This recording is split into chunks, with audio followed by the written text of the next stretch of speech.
ചമയങ്ങളില്ലാതെ, ചായമില്ലാതെ, മായമില്ലാതെ. ഹൈസ.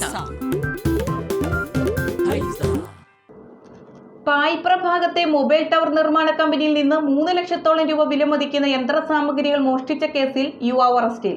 മൂവാറ്റുപുഴ പെരുമറ്റത്ത് വാടകയ്ക്ക് താമസിക്കുന്ന തൊടുപുഴ വെങ്ങല്ലൂർ സ്വദേശി നിബുൻ അസീസിനെയാണ് പോലീസ് പിടികൂടിയത്. പ്രതിയെ സ്ഥലത്തെത്തിച്ച് തെളിവെടുപ്പ് നടത്തി. പായിപ്ര ഭാഗത്തെ മൊബൈൽ ടവർ നിർമ്മാണ കമ്പനിയിൽ നിന്ന് 3 ലക്ഷത്തോളം രൂപ വില വരുന്ന യന്ത്രസാമഗ്രികൾ മോഷ്ടിച്ച കേസിലാണ് യുവാവ് അറസ്റ്റിലായത്. മുളവൂർ പെരുമറ്റം കുളുമാരി ഭാഗത്ത് വാടകയ്ക്ക് താമസിക്കുന്ന തൊടുപുഴ വെങ്ങല്ലൂർ ഭാഗത്ത് ചെനക്കരക്കുന്നിൽ നിബുൻ അസീസിനെയാണ് മൂവാറ്റുപുഴ പോലീസ് ഇൻസ്പെക്ടർ ബേസിൽ തോമസിന്റെ നേതൃത്വത്തിൽ ആലപ്പുഴയിലെ ഒളിസങ്കേതത്തിൽ നിന്നും അറസ്റ്റ് ചെയ്തത്. 4 മാസം മുൻപാണ് നിബുൻ കാപ്പ കഴിഞ്ഞ് ജില്ലയിൽ പ്രവേശിച്ചത്.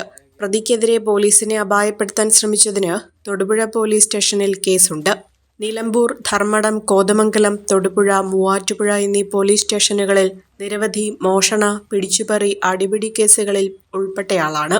അന്വേഷണ സംഘത്തിൽ SI-മാരായ വിഷ്ണു രാജു, PC ജയകുമാർ, സീനിയർ CPO-മാരായ M അജന്തി, KA അനസ്, രഞ്ജിത്ത് രാജൻ എന്നിവരാണ് ഉണ്ടായിരുന്നത്. പ്രതിയെ സ്ഥലത്തെത്തിച്ച് തെളിവെടുപ്പ് നടത്തി.